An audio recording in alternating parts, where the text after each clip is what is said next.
The referee gets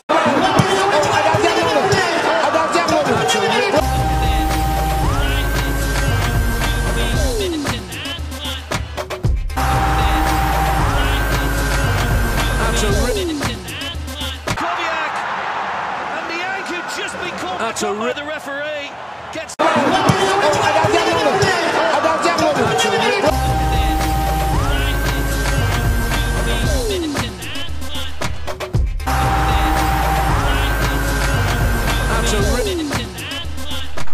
Mesdames, Messieurs, bonsoir. Merci de votre fidélité. Bienvenue à toutes et à tous dans votre émission sportive, l'émission indispensable à l'établissement du sport, le Fair Play. Comme tous les mardis, on est là pour parler du sport, mais aussi vous proposer les faits marquants de l'actualité sportive. Ce soir, plusieurs disciplines sont au menu de cette émission. Nous allons parler du football, bien sûr, avec le tournoi de l'IFOA Bay qui a pris fin avant-hier, remporté par les Scorpions de la Gambie qui ont battu les Lionceaux du Sénégal en finale à la séance fatidique des tirs au but. Cette victoire est synonyme de qualification à la prochaine Coupe d'Afrique des Nations des moins de 20 ans qui se tiendra en Mauritanie. La Gambie donc qui brise le rêve du Sénégal. Football toujours, les tours préliminaires de la Ligue africaine des champions. Le Teungueth FC, représentant du Sénégal dans cette compétition, avait fait le déplacement à Banjul et faisait face à Gambia Armed Force. Match nul d'un but partout entre les militaires gambiens et les Rufisquois. Kabirou Diouf de Gambia Armed Force a ouvert la marque à la 22e minute de jeu, mais Teungueth a pu arracher l'égalisation dans les ultimes secondes du match grâce à Serignan. De l'autre côté, le Jaraaf de Dakar recevait le Canopiar du Nigeria et s'impose 3-1 en match aller du premier tour préliminaire de la Coupe des Confédérations africaines de football. Cette victoire met en bonne posture le club de la Médina avant le match retour prévu samedi prochain au Nigeria.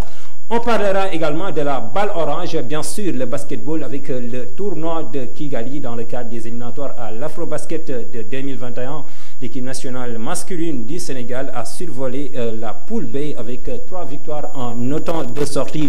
Les Lions ont battu à plate couture les Harambee Stars du Kenya lors de la première journée, 92-54. Puis le Mozambique 60-53 et enfin l'Angola 66-51. Le Sénégal occupe ainsi la tête du classement du groupe B avant la match retour prévue au mois de février prochain. Mais messieurs, comme d'habitude sur ce plateau ce soir, on a le grand plaisir de recevoir des très grands sportifs qu'on ne présente plus, bien sûr, des très grands sportifs que j'ai envie de découvrir aujourd'hui. Quelqu'un qu'on ne présente plus, il s'agit de monsieur Pape Diop Camara, entraîneur de basketball. Il est l'actuel directeur technique de l'USRAI section basketball. Pape Diop, bonsoir à vous. maa ngi am mbégte di la dalal ci studio bi ma bàyyi da nga nuyu ak les téléspectateurs de Thiès TV, coach. Salaamaaleykum wa rahmatulah. Ñu auditeur u Thiès TV. Auditeur wala téléspectateur. téléspectateur u Thiès TV. et jox ndox mi. Vraiment di ñaan yàlla sunu rencontre bi vraiment am mbégte ñu am ci vraiment échange bu am solo. te vraiment di remercier aussi waa télévision bi ak seen émission Fair Play quand même. Voilà, namoon nañ la mu mel ni pour la première fois yaa ngi doog a ñëw ci studio bi. waaw maa ngi tooñ léegi ñu la ko wax. pratiquement ñëpp ñëw nañ mais yow heure bu ñu la jéemee kii rek donc nga jéem a duggaat ci kii. waaw mais alhamdulilah tey moom mu mel ni tey la ko yàlla dogal quoi. waaw tey la ko yàlla dogal parce que ñun moom ay sportif lañ ay hommes de terrain lañ. te le moment est vraiment bien choisi pour que ñu mën a wax ci basket du Sénégal bi quand même ak équipe nationale. Voilà, merci beaucoup Pape Diop. Également à côté de Pape Diop Camara, un chroniqueur du sport bien sûr, mon ami, mon grand frère Abdoulaye Diouf. Abdoulaye, ma bàyyi la nga nuyu ak les téléspectateurs de Thiès TV. ah jërëjëf Mbaye maa ngi lay nuyu yow d'abord. di la remercier ci invitation bi di am mbégte tamit di ñëw pour participer à l'émission Fair Play. maa ngi nuyu sama grand Pape Diop Camara mi nga xam ne tey moom laa jàkkaar lool mu nekk une référence dans le monde du sport fii à Thiès et au Sénégal. Tout à fait. di nuyu téléspectateur u Thiès TV ni ma ko waxee léegi Mbaye am nañu mbégte teew fii pour partager avec vous le peu bi nga xam ni am nañ ko xam nañ ko ci sport bi. waaw grand mu mel ni tey da nga dikk ak forme ça se voit moom moo feeñ mais jamono yi ci ginnaaw mardi passé wax naa ko yow yaa fi waroon nekk finalement yaram bi xaw a sutante mais mu mel ni actuellement tane nga ñi lay ñaanal yàlla na jëm kanam bu baax a baax a baax. amiin wax nga dëgg mardi passé maa fi waroon a teew. mais dama xawoon a tawat moo tax finalement ñëw ma boo xoolee. tey sax waaw am na lu des mais dama ni. duma ko wute ci kàttanu yàlla dinaa ñëw mais fiix naa bu baax a baax a baax. En tout cas merci d'avoir répondu à notre invitation merci Pape Diop Camara merci Abdoulaye Diouf chers amis téléspectateurs avant de plonger dans le vif du sujet comme je vous l'ai dit tout à l'heure donc à présent nous allons démarrer permettez-moi de présenter mes sincères condoléances à la famille sportive particulièrement à la famille footballistique comme vous le savez le monde sportif a perdu une légende du football Pape Bouba Diop ancien international de football qui a tiré sa révérence le dimanche passé en France à l'âge de 42 ans des suites d'une longue maladie. Pape Bouba était de la génération 2000 de l'équipe nationale du Sénégal et s'était fait remarquer lors du mondial 2002 en marqué le premier but du mondial consacrant la victoire du Sénégal face à la France. Donc c'est l'occasion de présenter mes sincères condoléances à toute la famille sportive mbokki téléspectateurs yi comme ni ma ko waxee ci kàllaamay wolof noonu laa koy ba ci kàllaamay tubaab noonu laa koy bamtuwaatee ci kàllaamay wolof comme ni ngeen ko gisee ci image yi nga xam ne Sénégal donc dañoo nekk ci tiis boo xamante ne moom moo ñu dal bu yàggul dara mooy ki nga xamante ne tey sañ nañ wax ni but bi gën a rëy ci histoire footballu Sénégal sañ nañ wax ni moom moo ko dugal muy Pape Bouba Diop keroog le 31 mai 2002 ñuy joué contre la France mu nekkoon match historique boo xamante ne yu bëree bëri xew na ci Sénégal gagné da ngay gis say waajur taxaw di fecc te sañoo leen laaj lan moo tax ngeen di fecc ndax mbégte boobu nga ak stabilité sociale bi nga xamante ne réew mi amoon na ko mu nekkoon loo xamante ne donc duñ ko mës a fàtte donc Pape Bouba Diop moom mu tey dugaloon but boobu nga xamante ne dañ ko bind ci analu histoire football Sénégal donc moom moo fi bàyyee ko kon jaadu na ñu jaale leen ko di ko jaale génération bi nga xamante ne ñoom la jamonante la woon en 2002 di ko jaale également le public sportif sénégalais particulièrement yéen ñi nga xamante ne yéen a nekk au niveau de Thiès bu ko defee noonu lay jaaree ci suma invité du jour rek rapidement ñoom aussi tamit ñu wax yan souvenir lañ gardé pour Pape Bouba Diop un mot pour nga yëkkati ko jëmale ko ci ki nga xamante ne moom mooy ki fi bàyyee ko Pape Bouba Diop Abdoulaye Diouf. waaw Mbaye comme ni nga ko waxee léegi Pape Bouba Diop dafa def lu rëy ci histoire football. premier but wu Sénégal ci coupe du monde Pape Bouba moo ko dugal. est-ce que xam nga ni français yi. fàttewuñu ki njëkk a dugal but en coupe du monde muy Lucien Laurent. tout à fait Lucien. kon c'est normal que ñun ñu bañ a fàtte ki ñu njëkk a dugalal but en coupe du monde. te Pape Bouba yamul foofu c'est le meilleur buteur sénégalais en coupe du monde avec 3 réalisations. Effectivement. L'un des meilleurs en Afrique. 3 réalisations. Éto la tollool. maanaam am na de grands joueurs africains yoo xam ne tey jii moo leen ëppale nombre de buts en coupe du monde. tout à fait. ñett ñoo ko ci ëppale. ñetti nit ñoo ko ëppale but muy Roger Mila. muy Asamoah ak Ahmed Moussa bu Nigéria. il vient en 4e position. te ñooñu def nañ plus de benn participation. Voilà très bien ils ont fait plusieurs campagnes. moom en une seule participation. il a réussi à marquer 3 buts. kon ci taarixu football def na lu rëy. te bu ñu fàtte ni tamit bu ñuy dem mondial 2002 dañ ne woon Sénégal mooy 32e ci équipe yi def yépp coupe du monde. 32 équipes la woon Sénégal moo jël ndaare avant coupe du monde bi. bu ñu leen di côté ñu dajeek France indi lu kenn mësul indi coupe du monde. maanaam ñaari titre championne d'Europe championne du monde. Pape Bouba Diop dugal but foofu. avec les plus grands avant-centres du monde. avec les autant David Trezeguet meilleur buteur championnat italien. Thierry Henry au niveau de l'Angleterre. Sylvain Victor etc. ak Djibril Cissé au niveau de la France. voilà ak lu ñu am comme ci armada yépp ak préparation yu ñu def yépp avant parce que dinañ préparer xool El Hadj Diouf mi nekkoon Lens qu'est-ce qu'il vaut lan mooy faiblesse am xool Pape Bouba lan mooy faiblesse am malgré tout ñu gagné leen kon yaakaar naa ne Pape Bouba li mu def nii nit dootu ko fàtte. heureusement sénégalais yi fàttewuñ ko parce que boo xoolee réseaux sociaux yi nga xam ni sénégalais yi fàttewuñu Pape Bouba Diop. li may terminer nag mooy Mbaye Maradona gis nañ li mu am 47 kilomètres la woon diggante fi ñu ko jëlee ak fi ñu koy denc 47 kilomètres yooyu nit ñi dañ fa fees dell. kon jaadu na Pape Bouba Diop bu ñu koy denc Sénégal yépp génn ànd ak moom bunge ko jaadu na sax Mbaye Pape Bouba Diop ci jàkka yi ci jumaa yi ñu defal ko ay dog ñaanal ko ndaxte liggéeyal na nation sénégalaise. non mérité na ko parce que damay confirmer li nga wax. dama ci accentuer pourquoi.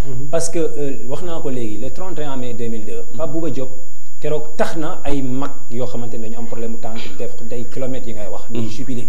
donc grâce à lui mën nañu wax ni ci épopée boobu donc moom moo nekkoon héros match boobu. parce que bii bi moom moo ko libéré sénégalais yi. donc kon jaadu na. kooku bu dëddoo comme li nga wax. ñu jëlee ko corps bi bu ñëwee à partir de demain la ñu wax. ñu jëlee ko au niveau de l'AIBD. gunge ko ba Tëngéej li nga xamante ni fa la dëkk. donc am na mérite boobu Pape Diop Camara mu nekk loo xamante ni donc tiis la bu dal ci public ci monde sportif bi Pape Bouba Diop actuellement mën nañu wax ni donc ñu ngi koy jooy ba léegi te mënaguñ koo gaaw a noppi ndax li mu def ci football Sénégal.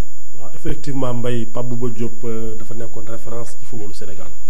parce que li la doon marqué ci moom mooy engagement am. engagement am disponibilité am. te xam nga un milieu de terrain moom bu fekkee tu es disponible rek. day am njëriñ bu bëri ci équipe bi.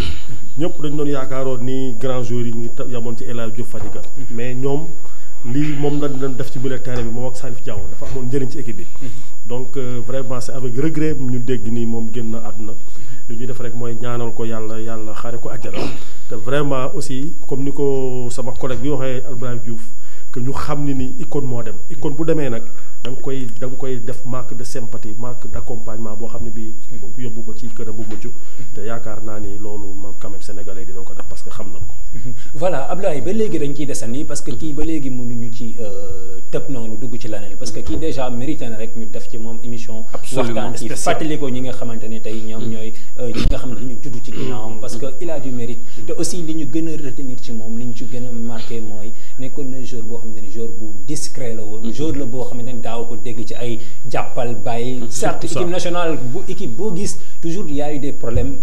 groupe fii groupe fee. mais Pape Bouba Diop ñëpp la daan dégganteel ñëpp la nekkaloon en bonne santé donc ba ni mu fi jógee raison pour laquelle moo tax dégg nañ témoignage yi nga xamante ne moom la ses coéquipiers à l'époque yi ñu yëkkati jëmee ko ci moom. Pape Bouba Diop ku ne xam na digganteem ak Henri Camara te ku ne xam na ni Henri Camara El Hadj Diouf am na benn leadership bu ñu daan incarné à l'époque ku nekk di xëcc mais Pape Bouba Diop malgré yooyu yëpp mosuñu ko dégg ci am jàppal bàyyi loolu tam mu nekk loo xamante ne Abdoulaye Diouf c'est à saluer. xam nga Mbaye dafa am lu am solo ci sportif. muy la discipline. surtout discipline ci biir terrain ak discipline hors du terrain. Pape Bouba il était discipliné ci biir terrain bi il était également très discipliné en dehors du terrain. moo tax daaw ko dégg ci yenn yi. boo xoolee Pape Bouba carrière am liñ ko ci jox carton rouge bëriwul. loolu lu muy wund ça veut dire il n'était pas une personne agressive. pourtant milieu de terrain la woon. xeex axial lépp la doon def. mais doo ko doon def maintenant loolu nga wax tamit dëgg la kenn mësu koo dégg ci yenn yi mooy li ma la wax rek c'est-à-dire base bu amee rek ci sportif mën nga réussir te kenn du la dégg ci yoo xam ni ay ce sont des faits extra sportifs. Pape Bouba loolu moo nekkoon ci moom daaw dégg ñu ni génn na guddi daaw dégg ñu ni dem na boîte dara maanaam daal amul benn fait divers boo xam ni mën nañ ko jël teg ko ci moom donc c'est une référence wax nañ ko léegi exemple la boo xam ni tamit vraiment la nouvelle génération mën na ko jot ci moom et puis il était doté d'une forte personnalité. surtout d'une forte personnalité Pape Bouba Diop ambassadeur la woon bu mag pour le Sénégal.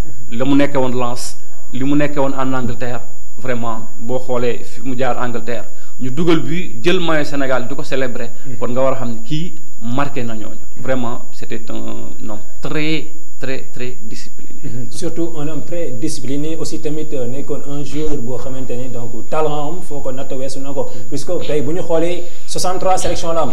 il a marqué 11 buts ci milieu récupérateur comme li nga wax. ce qui veut dire que kon kooku maanaam lépp li ñu ko doon xaaree lépp dafa daje la woon ci moom. mooy li nga wax en dehors du terrain donc exemple la woon.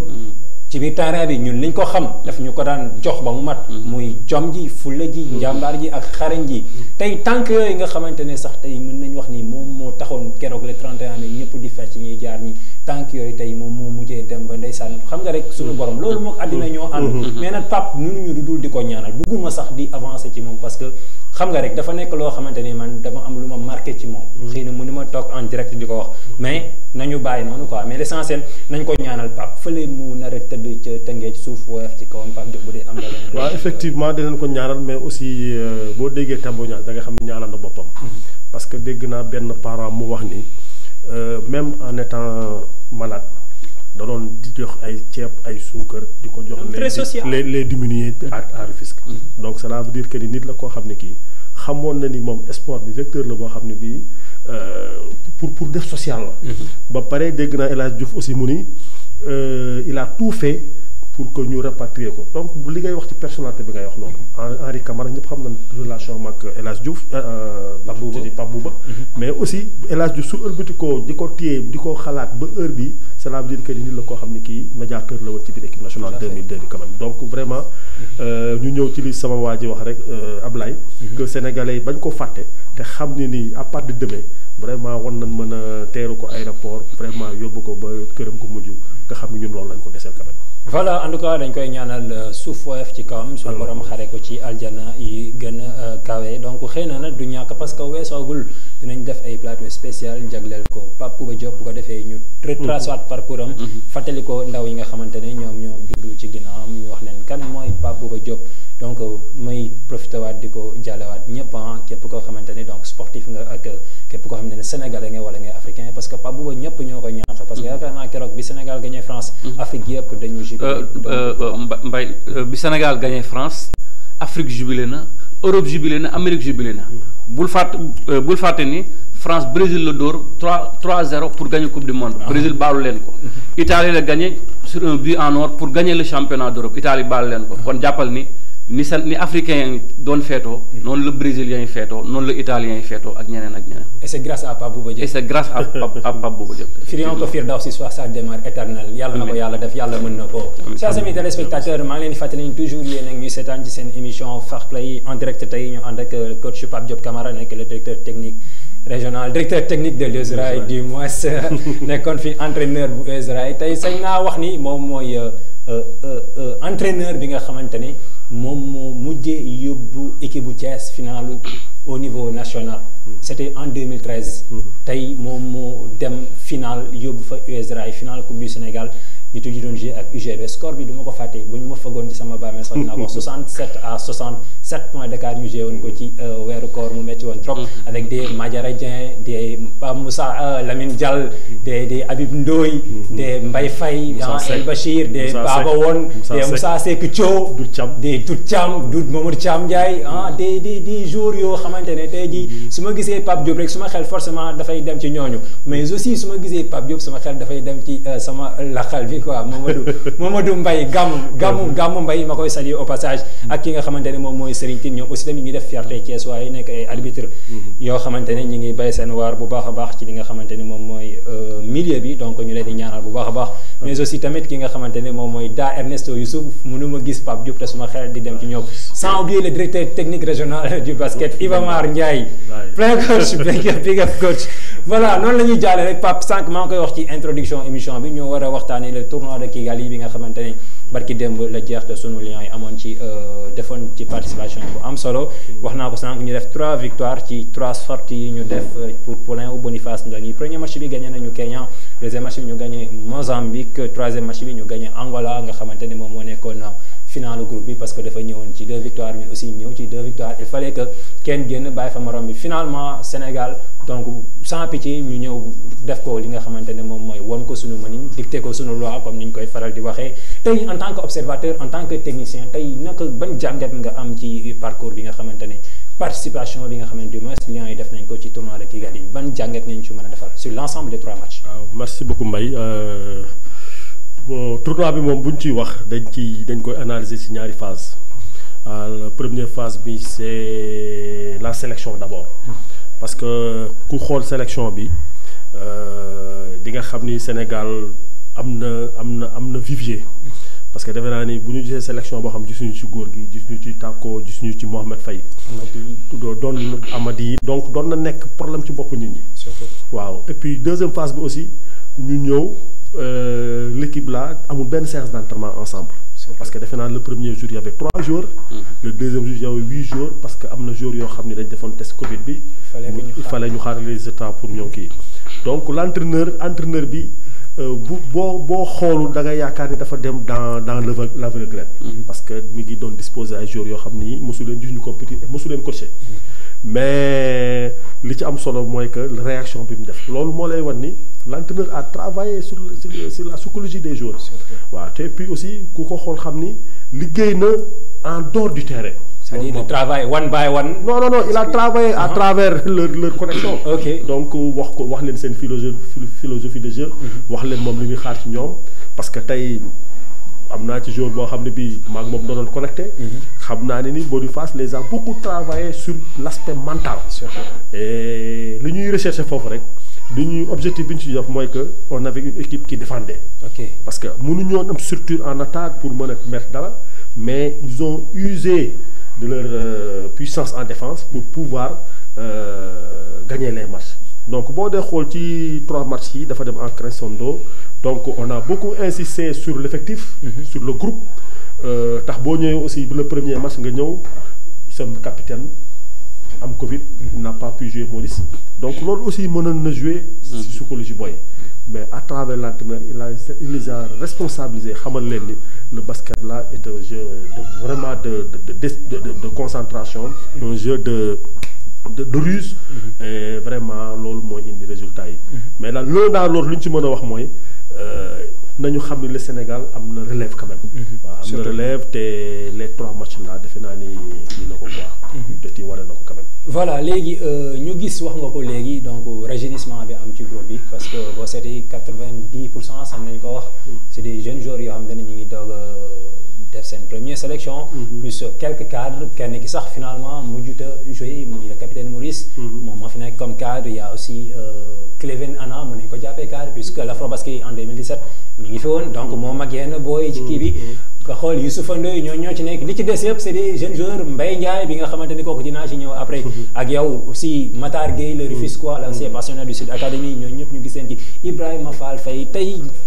ci équipe boo xamante ni donc amuñu benn temps de préparation yaa ngi koy souligner léegi premier jour bi 3 jours lañu nekk ensemble. premier jour bi dañu entraîner ak 4 joueurs.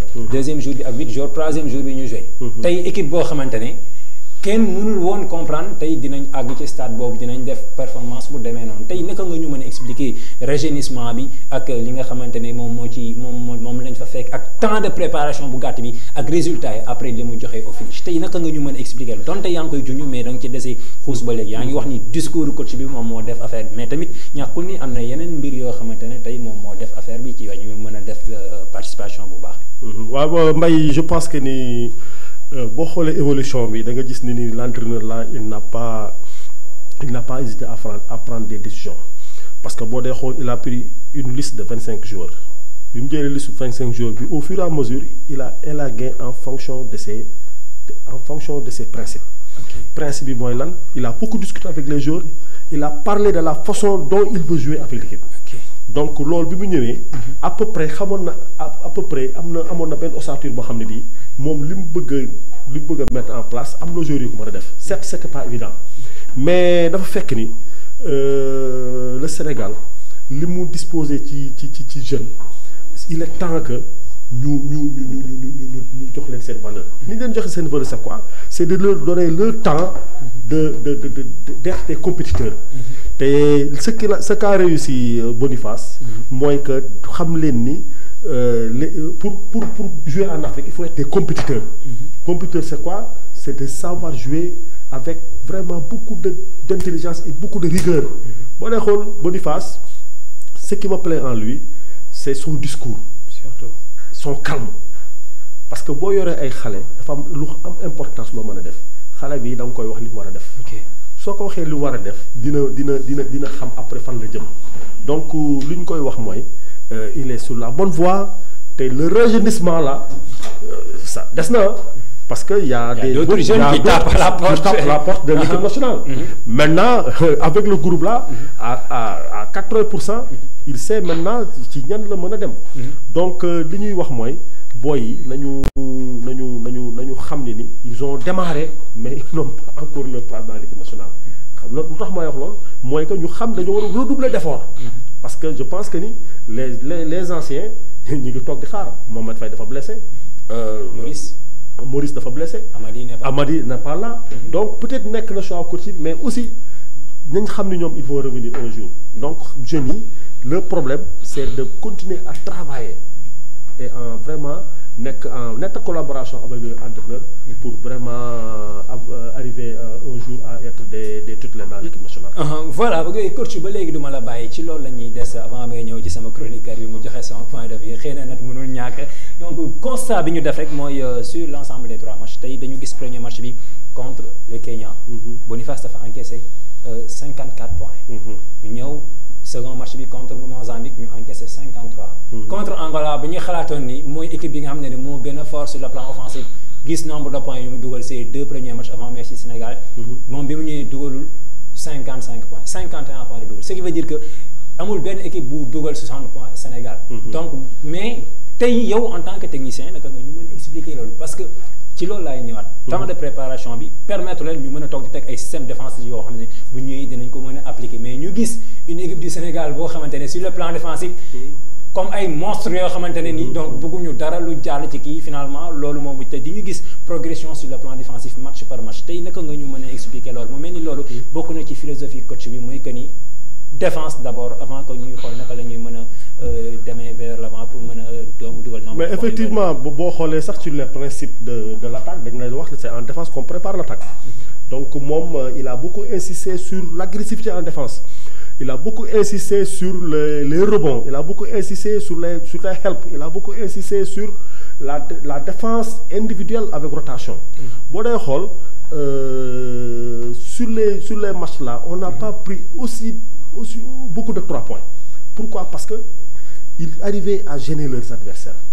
Donc, bon, il a beaucoup insisté sur la rigueur et l'agressivité bi nga xamné ni day gérer parce que bo amé ay xalé yu ndaw li nga leen di jangal moy daw parce que xalé il faut que mu mën a exprimer wu li muy exprimer wu mooy il faut mu utiliser vitesse am utiliser dooleem utiliser dans la responsabilité quand même donc boo xoolee en défense on a encaissé plus on a encaissé moins et encore on a encaissé moins encore contre l'Angola.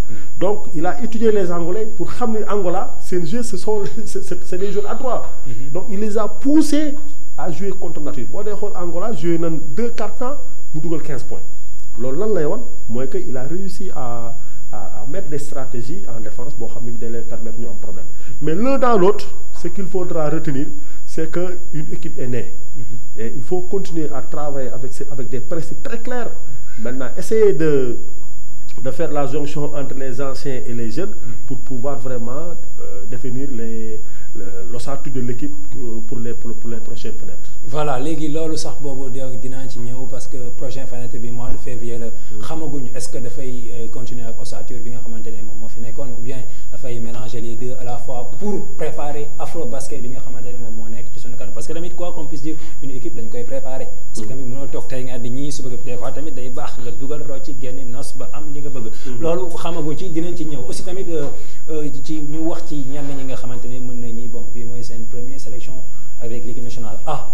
À l'occurrence Mbaye Ndiaye bi nga xamantene tay mën nañ ñi ci sa keppaar la yaroo am na loo def ci moom lu baree bari man xam naa ci dara téléspectateurs yi ñi ñuy seetaan les inconditionnels de la balle orange xam nañ ci dara ñeneen ak ñeneen xam nañ ci dara mu jaar say loxo nga tàggat ko def ci moom lu bari yoroon ko au niveau de l'US Rail préparé ko mu gagné coupe du Sénégal en cadet c'était en 2014 donc mu nekk loo xamante ne mënuñu ko fàtte kon yoon la aussi tamit donc buñ ko gisee ci benn stade bi muy def yenn performance yi avec l'équipe nationale A du Sénégal kon boo toogee fii jaadu na kon ñu félicité la bu baax a baax wax ni donc lii rek mooy wane ni war nañ di bàyyi xel les formateurs ñi nga xamante ne ñoom ñooy les hommes de l'ombre nekk ci suuf di liggéey pour ñu produire ñi nga xamante ne ñoom ñoo nekk ci kaw tey la prestation de Mbaye Ndiaye bi nga xamante ne sa loxo la nekkoon ma taftal ci Ibrahima Fall Faye bi nga xamante ne def na tamit tournoi bu baax aussi tamit ki nga xamante ne moom mooy Pape Malick Dine gis nañ ko aussi tamit ñoom tamit mu ñëw def lu nice au niveau ci biir raquette yi côté rebond yi xam nga côté défense bi aussi tamit ci phase offensive yi dafay participer ñu nekk des jeunes yoo xamante ne donc marqué nañu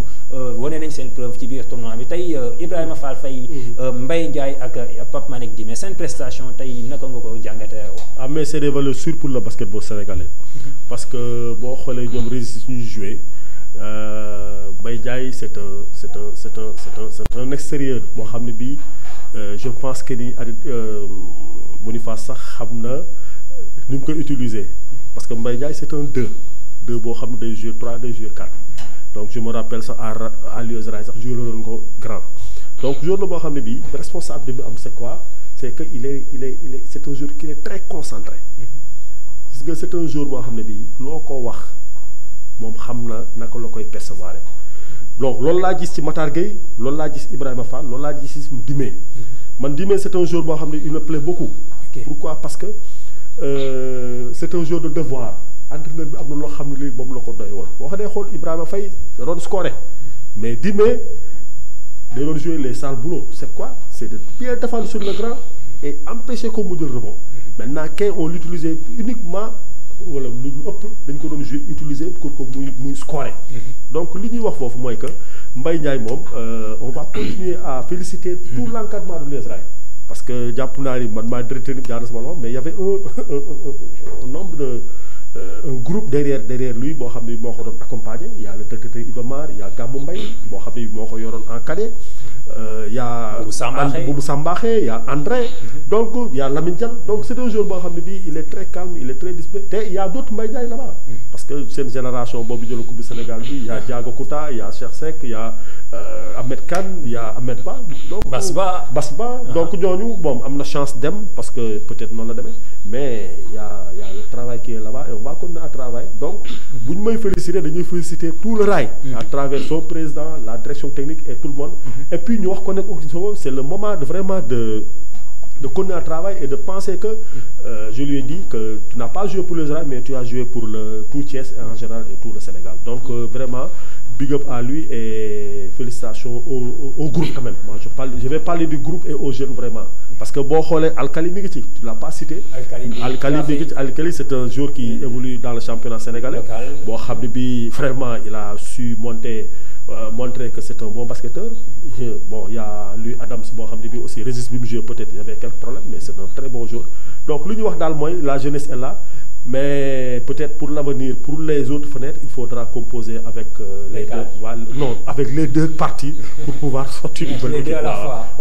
Voilà Abdoulaye Diouf dégg nga analyse bi nga xamante ni moom la Pape Diop Camara jot a def ci prestation bi nga xamante ni sunu liens yi def nañ ko récemment ak Kigali. Donc mu nekk prestation boo xamante ne xëy na ñi xam basket dëgg-dëgg xam nañ ni basket lépp mën a nekk mais am na ñoo xam ne gëmuñu ko woon parce que conditions yi ñu demee xam nga ci 3 jours nga entraîné sans groupe au complet et puis des jours yoo xamante ne amuñu habitude de jouer ensemble. coach bu bees environnement bi yu bari changé finalement ñu ñëw am raison ñu ñëw déjouer pronostic yëpp. gis nañ li nga xamante ne moom lañ fa def 3 victoires en attendant la sortie li Pape Diop jot a développé ban gis-gis nga ci am en tant qu'observateur. Man damay commencer d'abord par féliciter l'entraîneur parce qu'il est très intelligent. wax nga ko de c'était pas évident nga dem dajeeg équipe yooyu di gagner loolu moo tax mu indi xale yi pas pour nañu remplacer kii déedéet mais xam nga pour lan xale yi ils ont de l'envie dinañ am fugg dinañ bëgg a ñëwaat mais ku ñu indi benn yoon nag nga bëgg a ñëwaat di nga def loo xam ni bu ëllëgee bala ñoo xalaat kenn xalaat la. Donc là il faut saluer le travail de l'entraîneur. Beneen aspect bi mooy xam nga dañuy wax entraîneur bu équipe perdee léeg-léeg ñu ni entraîneur léeg-léeg sax ñu dàq entraîneur. N'est-ce pas mais joueur bi aussi dafa am ay responsabilités. joueurs yi nga xam ni ils n'ont jamais joué ensemble ñu ñëw def performance ça veut dire que am nañu benn préparation bu ñu am boo xam ne ñoom seen rôle ci mbir mi xam nañ ko bu baax a baax n'est-ce pas pour pouvoir dérouler li nga xam ne moom la leen entraîneur bi indil li mu ko waxee nag le problème la mooy bu ñëpp nekkee sur pied ku nekk wér jeunes yaa ngi fi ils ont prouvé anciens yaa ngi fi léegi qu'est-ce qu'il faut faire mais comme d'habitude coach il faut faire un mélange anciens yi ak jeunes yi ñëpp noonu la ñuy doxalee donc je pense que daal option bi daal option bu baax la pour le basketball sénégalais. Mais une chose est sûre li leer te wóor mooy dinañ dem Afrobasket dina am cadre yu wàccaax seen loxo parce que ñi ma gis nii donc am na ci ñoo xamante ne du ay caaxaan ak i tapale moo leen di génnewaat ci équipe bi parce que dañu wane seen preuve mais nag te aussi tamit comme on a l'habitude de le dire sport xale moo koy def te c'est des jeunes yoo xamante ne tey ay xale lañ ci âge mais vu seen prestation ci terrain bi ñu ay xale parce que tamit lépp lu ñu ci war ñu ngi koy def mais tamit basket mag la ñuy basket mais aussi tamit mooy li nga wax rek engagement bi ak détermination kon mu nekk loo xamante ne aussi tamit jar na bàyyi xel aussi gëm naa ni tamit coach bi bu deful attention bu baax a baax bu réfléchir bu baax topp leen au niveau de leur club donc mën na andi ay jafe-jafe ci sélection bi nga xamante ne moom la ñuy xaar vu ci li nga xamante ne moom mooy échéance future yi nekk suñu kanam Pape Diop. waaw Boniface comme l'a dit mon ami Diouf, c'est un entraîneur qui est très rusé. Parce que vraiment il a utilisé vraiment les joueurs d'une manière vraiment très intelligente. Donc boo dee xool Mbaye Ndiaye c'est pratiquement c'est le joueur le plus jeune avec 21 ans. Mais bu ñuy def boo xoolee ni muy coaché premier match deuxième match troisième match bi am na lu mu wane. Parce que il a utilisé les 11 joueurs durant les 2 premiers matchs. Mais ci troisième match bi commencé na wax ni joueurs yi ñoom ak sama principe. Parce que boo dee xool y a 2 joueurs yoo xam dugg ci terrain bi. te aussi l'équipe là bu fekkee dañu wax ancien il y a des joueurs yoo xam ni c'est des joueurs cadres yoo xam ni ils sont importants dans l'équipe comme l'a dit Diouf. Donc un Gorgui Sy Dieng vraiment bu fekkee ni mi ngi ci ay formam disponible un Tako un Georgien c'est des joueurs yoo xam ni mën nañ ànd ak fii maintenant li des nag mooy quel type de joueur ñoo mën a ànd ak xale yi parce que il faudra aussi que ñu xam boo leen bëggee utiliser yan joueurs ñooy mën a ànd ak ñoom mais doo ñu indi n'importe quel joueur boo xam ni da leen di freiner wala da leen di créer concurrence donc je sais que il est très intelligent te vraiment xam na fi mu jëm te il a mis des jalons yoo xam day permettre ku ci ne mu xam yow lan lay xaar ci yow te intérêt équipe bi quand même. Parce que mais daal ce qu'il faut daal dire c'est de le féliciter. waaw c'est de le féliciter c'est pas évident parce que ce qu'il a fait vraiment c'est pas du tout facile quand même.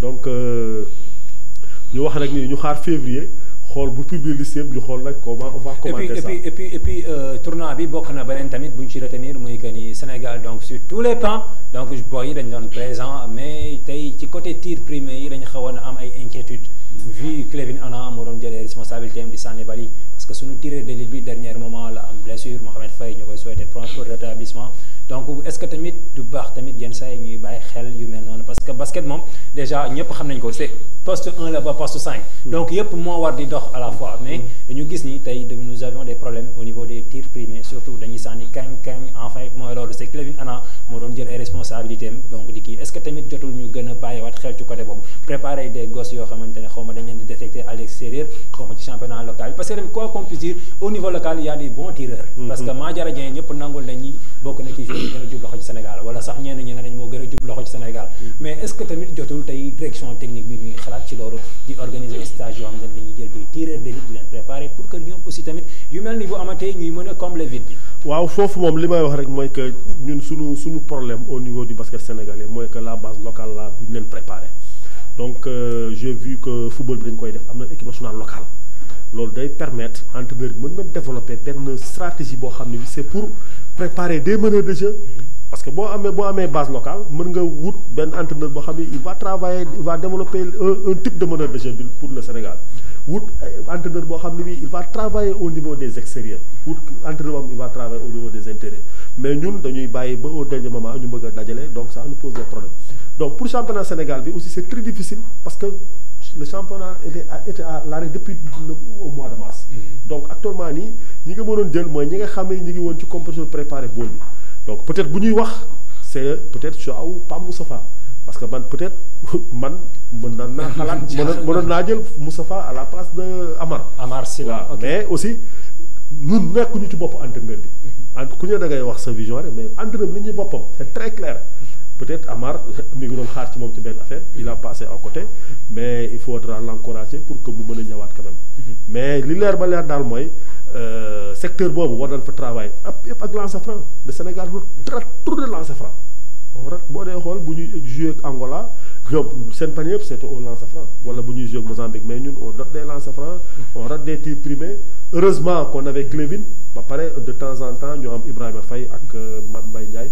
Donc vraiment ñu continuer dans ce sens-là te xam naa ne ni ça va être productif pour le basket. Voilà, merci beaucoup Pape Diop Camara. Chers amis téléspectateurs dañuy boucler page yu basket bi rapidement dans les plongées ci le sport roi muy le football parce que ni ma leen ko waxee sànq ci introduction bi semaine bi ñu génn wala week-end bi amoon des matchs yu am solo yoo xamante ne donc moom moo xewoon au niveau national sañ nañ ko wax avec le tournoi de l'IFOA mais avant ñuy ñëw ci tournoi IFOA bi aussi dañuy wax ci tour préliminaire Ligue africaine des champions bi nga xamante ni le Jaraaf de Dakar donc moom moo doon joué le Teungueth FC du moins moom moo doon jongante ak Gambia Armed Force bi nga xamante ni équipe bu Gambie la ñoom ñaar foofii ca Banjul def 1 but partout ndam demul ndam dikkul donc fii à Thiès Jaraaf de Dakar moom moo doon recevoir Canopiar bu Nigéria finalement daf ko mujjee gagné 3 buts à 1 Abdoulaye Diouf est-ce que tey mën nañ wax ni sunu 2 représentants yi jot nañu def entame bu baax ci compétition africaine.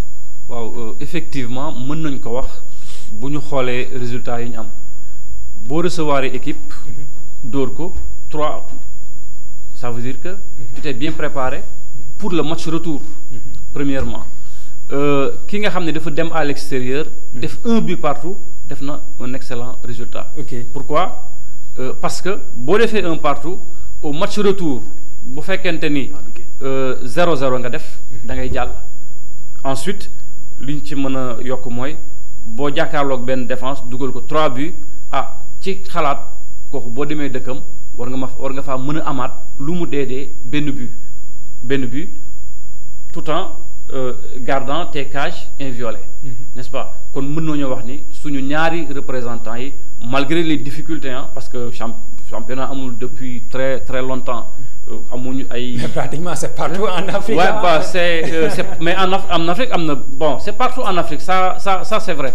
Mais xam nga problème préparation moom dafa mës di am. Au Sénégal ba ci équipe Sénégal yi. Ensuite équipe yi dañoo am ambition tamit. Équipe bu Teungueth FC bi ak équipe bu Jaraaf bi du n'importe quelles équipes donc dañoo am ambition donc ci côté boobu laa ko waxee mais dans tous les cas résultats yi ñu am ce sont des résultats très positifs ñu ngi xaar match retour yi ba xam lan lay joxe. Voilà mais en tout cas du doon tâche buy facile puisque le Jaraaf dina déplacé wu.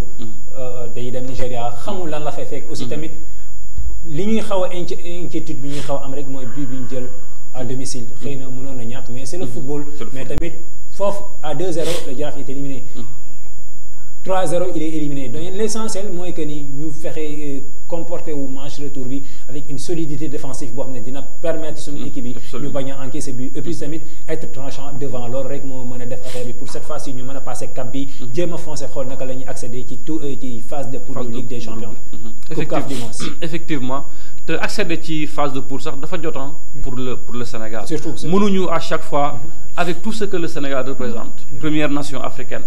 fi mu toll nii nga am un Sadio Mané am Kalidou Koulibaly entre autres ñu ni équipe bu dëkk ba kat ñoom mënuñoo weesu match préliminaire depuis 10 ans plus de 10 ans voilà donc vraiment man nag je suis vraiment optimiste n'est-ce pas par rapport à l'avenir de ces clubs sénégalais là dans ces compétitions am naa yaakaar ni li ma jàngat ci ñaari match yi li ma jàngat ci seen préparation am naa yaakaar ni ñoom dinañ ci génn incha allah. dinañ ci génn surtout ci côté Teungueth FC donc ñoom aussi à 0-0 donc dañuy dem ci beneen kii bi et puis c'est possible donc c'est possible mën na nekk cette fois-ci Pape Diop donc football moom je pense que ñëpp dañ koy bàyyi xel ñëpp dañ koy seetaan donc ñu gis Jaraaf de Dakar. weekend bi génnoon na doon recevoir du moins fii à Thiès. Canopiar gagné ko 3-1 Teungueth dem jëli 1 point à Banjul contre Gambia Armed Forces tey mën nañ wax ni.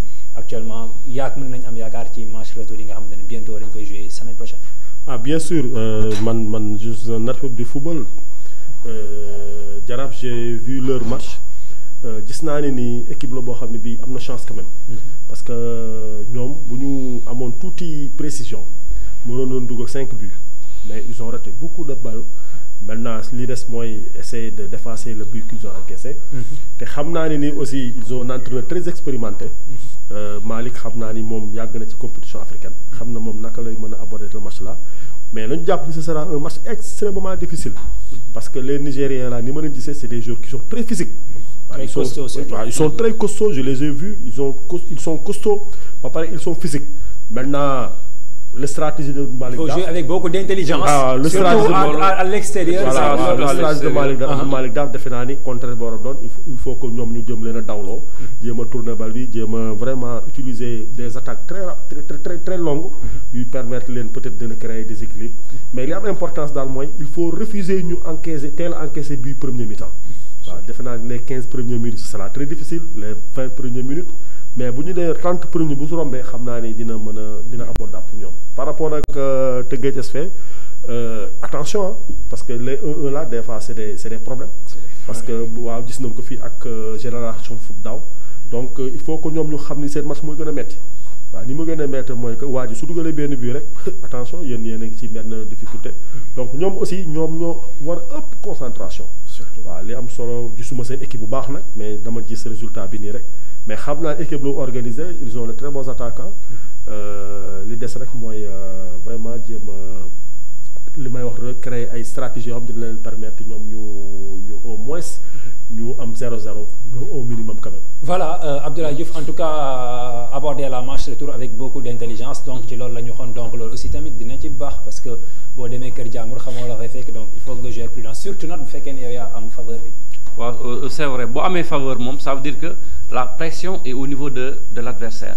pour le cas du Jaraaf. xam nga li coach di wax nii bu 10 minutes di jotee bu 15 minutes jotee c'est-à-dire ñoom bu ñëwee.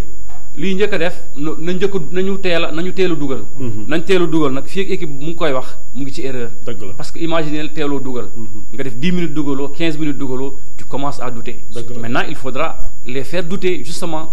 mooy stratégie yi ngay wax rek il faut nga teg ay stratégie yoo xam ni dina déjouer ñoom seeni attaque de telle sorte que am na foo xam ni bu ñu fa tolloo yow yaay am maîtrise ci kii bi. ci match bi yow yaa koy dérouler nu mu la neexee. te ni ma ko waxee attaque bi bu Jaraaf bi attaque la boo xam ni elle peut valoir au moins benn but fa mu jëm. waaw kon xam.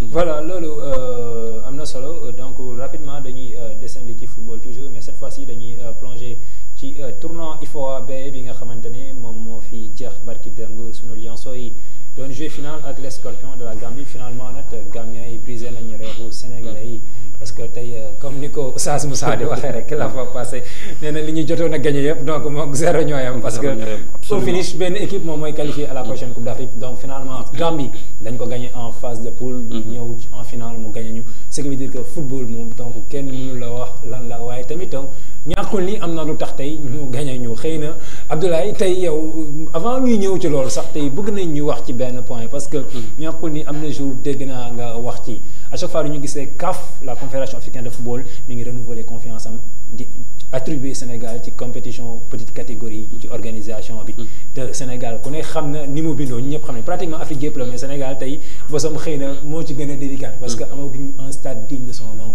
mais gis nañu à chaque fois CAF mi ngi renouveler confiance am di ko jox la Fédération sénégalaise de football di ko attribuer l'organisation des petites catégories mais tey mën nañu wax ni sur le plan organisationnel lu ñu ci mën a wax rek la fédération mi ngi ci def d'excellentes choses.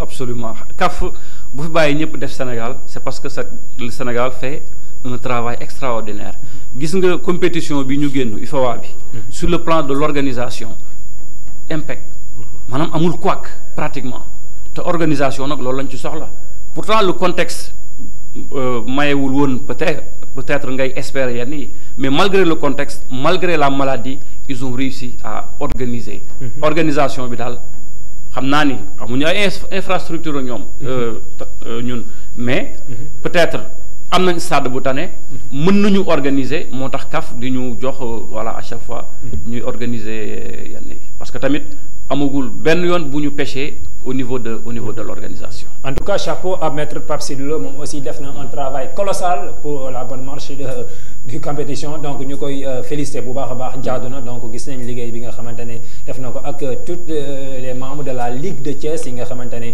donc ñi ngi woon ci comité local d'organisation bi donc ñu leen di féliciter bu baax a baax parce que quoi qu'on puisse dire rek donc lépp waa Thiès la donc parce que Thiès lañ ko doon jouer et puis dañ leen di jaajëfal bu baax a baax ñu ñëwaat ci final bi ma doon junj léegi contre la Gambie finalement gis nañ li nga xamante ne moom moo ci xew ñenn ñi ñi ngi wax ni l'équipe a manqué de fraîcheur ñenn ñi dañ lay wax ni Gambiens yi dañu gën a bëgg match bi loolu mooy li nga xamante ne sax loolu la personne morale du sport daal di wax Matar Ba moom wax na ni donc Gambiens yi dañu gën a bëgg match bi ñii ne ñun amuñu fraîcheur boo xamante ne tey keroog moo ñu waroon permettre ñu mën a dugg ci match parce que 120 minutes yi nga xamante ne jot nañ ko jouer ci demi-finale bi 2 jours après ñu ñëwaat dugg ci li nga xamante ne moom mooy final bi tey lan nga mën a joxe comme raison ci li tax ñu daal ñuy gagné ci final boobu nga xam ne waruñu ko woon ñàkk. waaw xam nga d'abord dafa metti pour une équipe nga gagné kenn ci benn compétition moins de 10 jours après ñu boolewaat leen nga war ko gagnéwaat kooku yombul faut demander aux Algériens. Mais malgré tout, nous perdons contre l'Algérie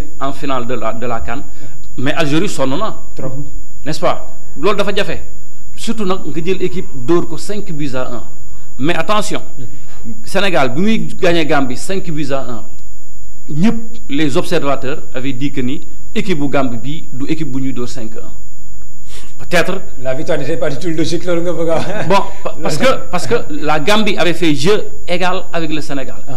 Par moment même la Gambie avait mieux joué contre sur des détails le Sénégal gagné vu le nombre de penalty yi ñu sifflé. Voilà, muy noonu. Ensuite jour boobu man je me dis que ni les Gambiens n'avaient pas du tout compris que ni football moom da ngay dem ci kanam maanaam amul passe da doo fi nekk di passante ci digg bi ci ginnaaw.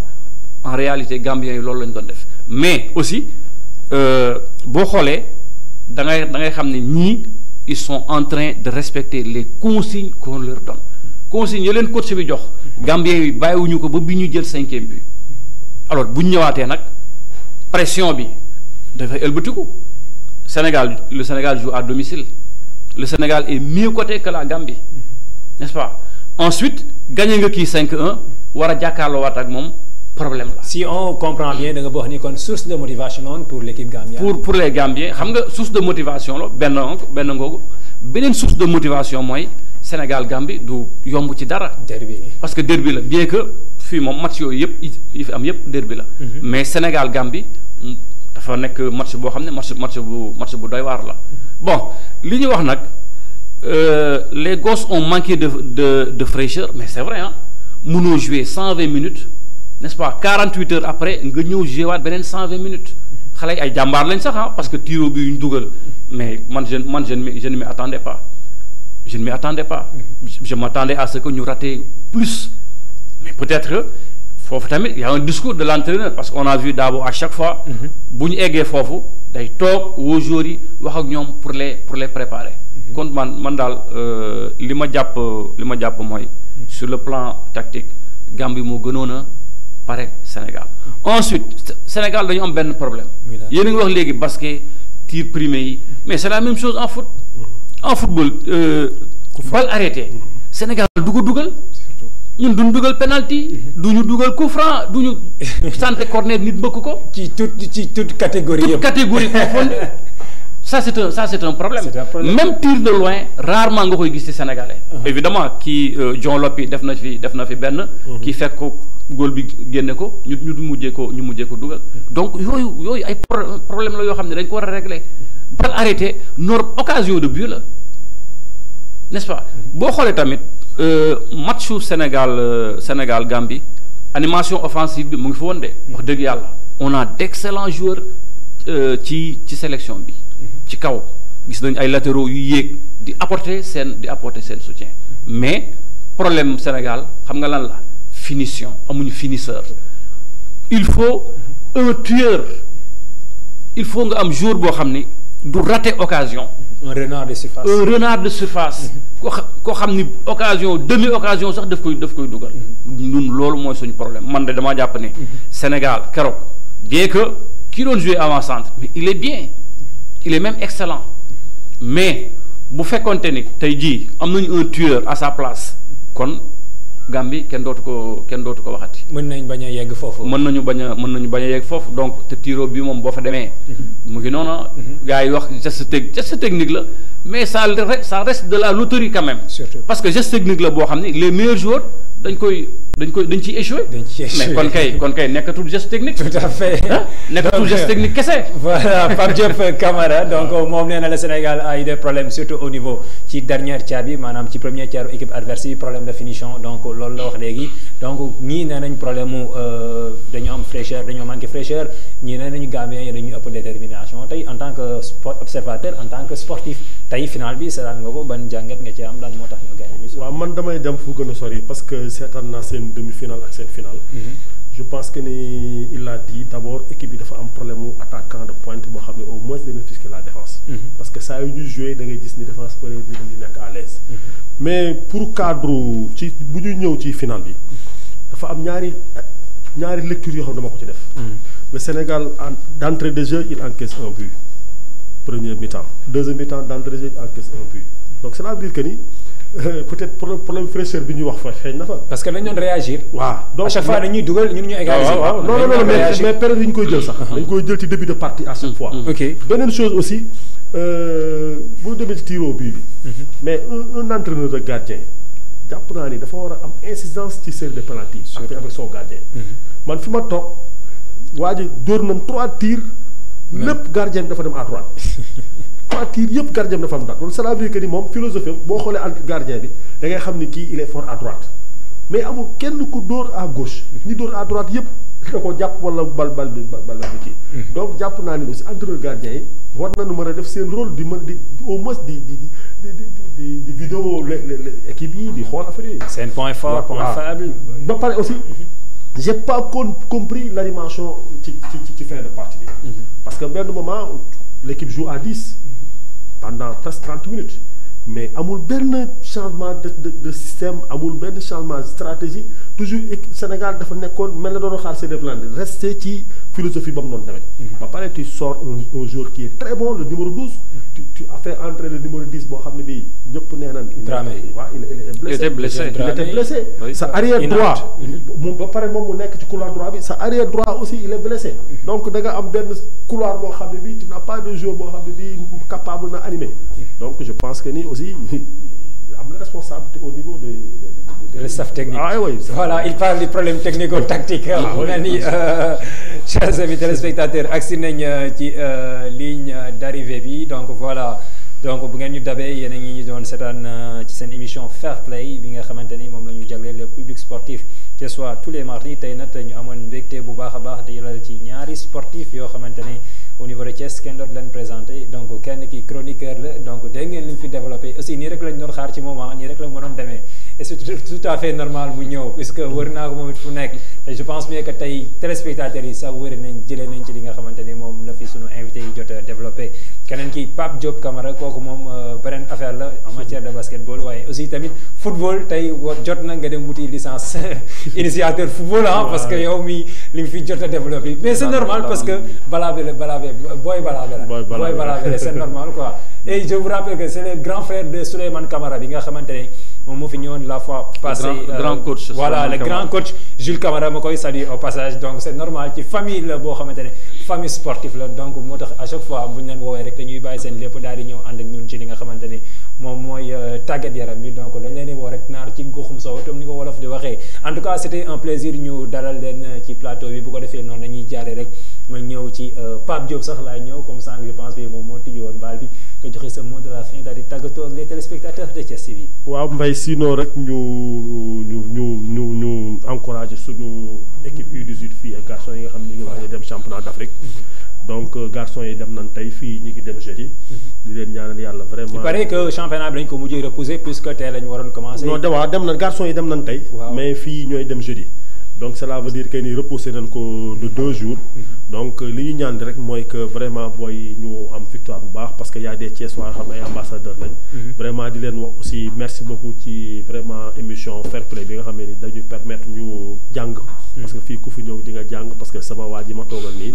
jàng naa lu bari ci moom ci li muy développé di ñaan yàlla vraiment yàlla wéral cëram te gën a ubbi xelam nit ku baax la koo xam ne kii on travaille ensemble te vraiment sama boy la quoi. voilà Diouf sa mot de la fin nga tàggatoo ak les waaw Mbaye maa ngi lay sant yow tamit di la féliciter ci liggéey bu rafet bi ngay def ci sport bi te amoo si ñàkk kii ñaan vraiment dama lay féliciter devant say téléspectateurs ñu xam liggéey bi ngay def bon kontaan naa trop ñëw fii ci plateau bi partager ak yow. mais bu fi di géej incha allah saa boo ma soxlaa rek.